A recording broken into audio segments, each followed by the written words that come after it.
जी नामदू वनसल्ली अला रसूलिल करीम अम्मा बाद फ़ाउज़ बिल्लाहि मिनश शैतानिर रजीम बिस्मिल्लाहिर रहमानिर रहीम। जी, आज का जो टॉपिक है हमारा वो लेक्चर नाइन्थ क्लास और क्लास 11 दोनों के लिए इंतहाई अहम है। और इनका जो पहला चैप्टर है वो है मेजरमेंट, यानी कि पैमाइश। सबसे पहले हम देखेंगे कि इस चैप्टर को पढ़ने के बाद, ये जो चैप्टर आप पढ़ने लगे हैं मेजरमेंट के बारे में या पैमाइश के बारे में, इस चैप्टर को पढ़ने के बाद आप लोगों में क्या तब्दीली आएगी, आपके नॉलेज में क्या बेहतरी आएगी। ताकि आपको सबसे पहले तो आपको मकसद पता होना चाहिए कि इस सबक को, इस लेसन को पढ़ने का मकसद क्या है। अब सबसे पहले हम इसका मकसद पढ़ेंगे कि इस चैप्टर को पढ़ने के बाद हमें क्या क्या चीजें सीखने को मिल जाएंगी। जी, सबसे पहले जो इसका इस चैप्टर को पढ़ने का एसएलओ है या मकसद है वो है अंडरस्टैंड व्हाट इज फिजिक्स, कि फिजिक्स क्या है। फिजिक्स क्या है, इस चैप्टर के पढ़ने के बाद आप बता सकेंगे कि फिजिक्स क्या है। जैसा कि पहले भी आपको थोड़ा सा इसके बारे में मैंने बताया था कि फिजिक्स जो है साइंस की वो शाख है जिसमें हम मादा के बारे में पढ़ते हैं। और मादा क्या होता है? इंग्लिश में मादा को मैटर कहा जाता है। हर वो चीज जो जगह घेरती हो और वजन रखती हो उसको क्या कहा जाएगा? मादा। हालांकि अच्छा, ये वजन आपको याद करवाने के लिए कह दिया जाता है, असल लफ्ज जो है ना वो मैस है। वो आगे जाके आप पढ़ेंगे कि what is the difference between mass and weight, और वजन की इंग्लिश वेट है। अच्छा जी, नेक्स्ट जो हमारा एसएलओ है, फिजिक्स के जानने के बाद हम समझ सकेंगे understand the that all physical quantities consist of numerical magnitude and unit, के फिजिकल क्वांटिटीज क्या है। और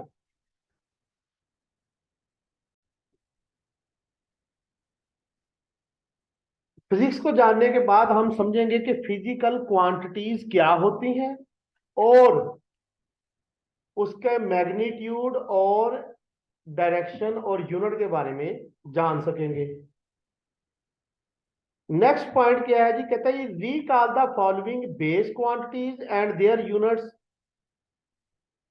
फिजिकल क्वांटिटीज को जानने के बाद जब हमें पता चल जाएगा कि फिजिकल क्वांटिटीज क्या है, उसकी दो इकसाम है, बेस क्वांटिटीज और ड्राइव क्वांटिटीज।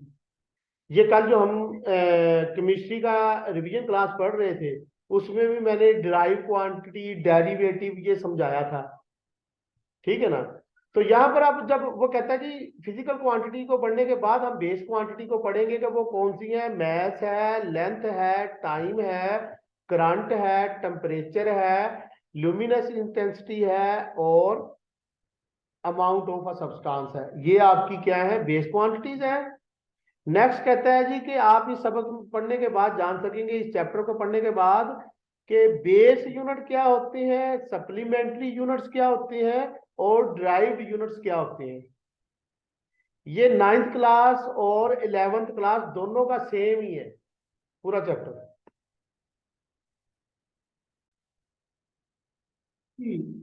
नेक्स्ट, इस चैप्टर को पढ़ने के बाद जिस चीज के बारे में हमें पता होगा वो है साइंटिफिक नोटेशन। ये मैथमेटिक्स का भी टॉपिक है। यानी कि जो आपके पास इशारी निजाम पड़ा होगा कि इशारिये में रकम लिखना, तो साइंटिफिक में नोटेशन में क्या होता है, हम एक डिजिट लिखते हैं, 9 10 8 7 पॉइंट 10 की पावर लिख देते हैं, 6 7 जो भी है। ठीक है ना? उसको साइंटिफिक नोटेशन कहा जाता है। तो हम साइंटिफिक नोटेशन के बारे में समझ सकेंगे। ये जो चीज मैंने बताई ना, इसको किस तरीके से लिखना है, कौन सी मैथडोलॉजी इस्तेमाल होगी, अगर वो साइंटिफिक नोटेशन में दिया हुआ है तो आम निजाम में कैसे लेके आएंगे। ठीक है ना? डेसिमल में कैसे लेके आएंगे, इशारी निजाम में कैसे लेके जाएंगे, दोनों चीजें समझेंगे।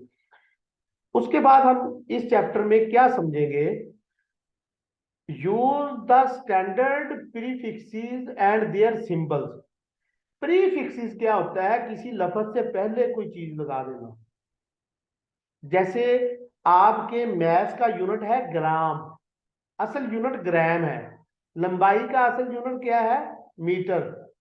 लेकिन उससे पहले हम के लगा देते हैं, के से किलोमीटर या किलोग्राम। अब ये जो के है लगाया या किलो बोला है, ये प्रीफिक्सेस है। असल लफ्ज ग्राम था, उससे पहले जब कोई चीज लगाएंगे, कोई लफ्ज लगाएंगे, उसको क्या कहा जाएगा?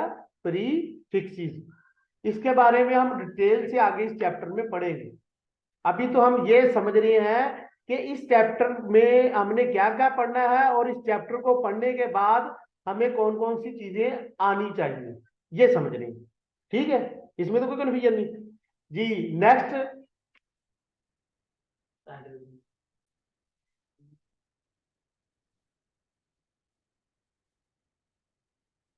अच्छा, ये प्री फिक्सिस के बाद कहता है एंड देयर सिंबल्स। सिंबल्स के आ गया किलोग्राम के लिए। इसी तरह मुख्तलिफ प्री फिक्सिस हैं, वो हम प्री फिक्सिस याद भी करेंगे और उनके सिंबल यानी कि अलामतों के बारे में भी पढ़ेंगे। और उसके बाद डेसिमल आ गया और सब मल्टीपल्स ऑफ आर मल्टीपल्स, 10 से मल्टीप्लाई करते हैं ना जो, इसके बारे में भी डिटेल से पढ़ेंगे। नेक्स्ट वर्ड है जी।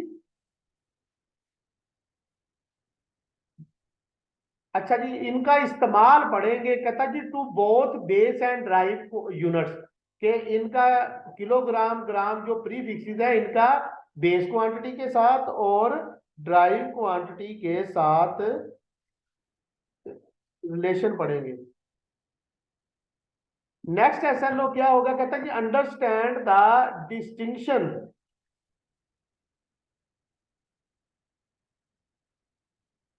नहीं नहीं, अगला है जी understand and use the convention for indication, indicating unit. अच्छा, कन्वेंशन का मीनिंग होता है a way in which something is usually done, कि कोई तरीकाकार जिसके जरिए हम कोई काम करते हैं। तो हम यूनिट की इंडिकेशन का तरीकाकार क्या होगा, उसके उसको समझेंगे। उसके बाद नेक्स्ट है जी distinction between systematic error and random error, के एरर्स के बारे में पढ़ेंगे, गलती के बारे में पढ़ेंगे। जब आप ये पहले भी मैंने आपको समझाया था थोड़ा सा, 9th क्लास में भी आपने पढ़ा हुआ है जो फर्स्ट ईयर के बच्चे हैं, कि जब हम वर्नियर कैलिपर या सक्रिय गेज का इस्तेमाल करते हैं, वो जंग वगैरह लगने की वजह से जीरो से वर्नियर स्केल और मेन स्केल का जीरो मेन पे एक ही जगह पे नहीं आते, वो लेफ्ट या राइट पर हो जाता है, एरर आ गया। अब वो सिस्टमेटिक एरर है, या हो सकता है कि कोई इंसान रीडिंग करते वक्त कोई गलती कर दे, ह्यूमन एरर कहलाएगा। एरर की कैटेगरी पढ़ेंगे जी, और फिर उसको एरर को खत्म करने का तरीका भी पढ़ेंगे। जैसे हम जीरो एरर और फिर उसकी करेक्शन पढ़ते हैं, ये दोनों चीजें पढ़ेंगे। नेक्स्ट हम इस चैप्टर में पढ़ेंगे या समझेंगे use the significant figures. Significant figures के बारे में पढ़ेंगे। उसके बाद नेक्स्ट है जी understand the distance precision and accuracy. Accuracy के बारे में जान सकेंगे। एक्यूरेसी क्या होती है? एक्यूरेट होना, मतलब कि जो आपने पैमाइश की है वो बिल्कुल सही है कि नहीं, अगर उसमें कोई एरर है उसको निकालना है, क्या आपने लीस्ट काउंट का इस्तेमाल किया है, वो सारी चीजों की एक्यूरेसी लाएंगे, उसको परफेक्ट अपने प्रैक्टिकल जो आप करेंगे उसको परफेक्शन की तरफ लाने के लिए या एक्यूरेसी की तरफ लाने के लिए क्या मेथड इस्तेमाल होगा, उसके बारे में पढ़ेंगे। जी नेक्स्ट है, कहता है जी असेस द अनसर्टेनिटी। असेस का पहले भी मतलब समझाया था कि तज्जिया करना, कि हम तज्जिया करेंगे uncertainty in derived quantity by simple addition of actual fractional और परसेंटेज अनसर्टेनिटीज, कि जो हमारे पास जो कोई कंफ्यूजन होगी क्वांटिटीज में, ड्राइव क्वांटिटी जो हम ड्राइव करते हैं, जैसे हम स्पीड की क्वांटिटी किस किस से ड्राइव की हुई है, स्पीड किस किस से ड्राइव की है जी, कोई बच्चा बताएगा? स्पीड, ये मैंने लास्ट में थोड़ा सा डिस्कस किया था, 9th क्लास में आपने पढ़ा भी होगा। स्पीड को हम किस किस से ड्राइव करते हैं? स्पीड का यूनिट क्या है? मीटर पर सेकंड, यानी कि लेंथ जो बेसिक क्वांटिटी है और टाइम जो बेसिक क्वांटिटी है, उससे हमने ड्राइव किया है। तो इस तरह की जो कंफ्यूजन होगी, अनसर्टेनिटी होगी, जो प्रॉब्लम होगी, वो इस चैप्टर में पढ़ेंगे कि कैसे हमने ड्राइव क्वांटिटी को अखज करना है, निकालना है बेसिक क्वांटिटी से। ठीक है ना, इस चैप्टर में ये चीज पढ़ेंगे। नेक्स्ट कहता है जी, quote answer with correct scientific notation, number of significant figures and units in all numerical and practical work. जो हम न्यूमेरिकल वगैरह नेक्स्ट पढ़ेंगे, उसमें न्यूमेरिकल में जो हमारी कंफ्यूजन होगी यूनिट रेलिवेंट, आप लोगों को ये चीज ध्यान में होनी चाहिए कि कभी भी आपने जो आंसर लिखना है उसके साथ यूनिट लाजमी लिखना होता है। और बार दफा आपको इस तरह की कंफ्यूजन भी दे देता है कि वो आपको सिस्टम इंटरनेशनल यूनिट नहीं देता, आपको वो किलोमीटर में दे देता है या आपको मिनट में दे देता है वैल्यू। आपने उसको सेकंड में चेंज करना है और आपने ये चीज याद रखनी है कि सिस्टम इंटरनेशनल के मुताबिक उसका यूनिट कौन सा है। अगर आप उसमें वैल्यू को कन्वर्ट करके न्यूमेरिकल सॉल्व नहीं करते तो आपका न्यूमेरिकल गलत हो जाएगा। इस चीज के बारे में पढ़ेंगे। फिर कहता है जी नेक्स्ट 13 पॉइंट जो है, कहता है use dimensionally to check the homogeneity of physical quantity. Dimension, ये थोड़ा सा कल भी टॉपिक को डिस्कस किया था डायमेंशन के बारे में। डायमेंशन कितनी होती हैं? वैसे तो 5 डायमेंशन भी आ गई हैं, लेकिन जो हमारी आंख से आम नजर आती हैं वो 3 डायमेंशन है, लंबाई, चौड़ाई और ऊंचाई, या कह लें लेंथ, विड्थ और हाइट, ये डायमेंशन है। और इसी तरह अगर हम इसको सोच की तरफ लेके आए, अगर डायमेंशन की बात कर रहे हैं, जिस तरह कल एक वर्ड था जब हम केमिस्ट्री की 9th क्लास की रिवीजन कर रहे थे, तो वहां पर एस्पेक्ट जो लफ्ज था कि जिंदगी की हर पहलू से देखना है, वहां पर एस्पेक्ट की जगह हम डायमेंशन का इस्तेमाल भी कर सकते हैं कि केमिकल्स हम किस किस डायमेंशन में इंसान के लिए इस्तेमाल कर सकते हैं।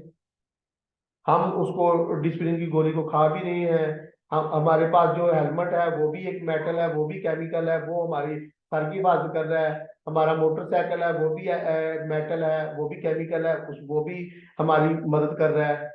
ठीक है ना। इसी तरह एक्सरेज के बारे में पढ़ा था कि वो एटम में से अल्फा बीटा पार्टिकल निकाले जाती हैं, एक्सरेज निकलती हैं, वो केमिकल ही है ना सारा कुछ। अच्छा जी, नेक्स्ट जो है वो कहता है drive formula in simple cases using dimension. अब डायमेंशन का इस्तेमाल करते हुए हम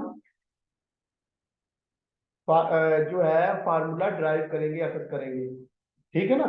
और इसमें डायमेंशन में एक और भी टर्मिनोलॉजी आएगी, आप क्या है, आपको सिर्फ यूनिट ड्राइव करने भी आने चाहिए, उसके लिए भी डायमेंशन टर्मिनोलॉजी इस्तेमाल की जाती है।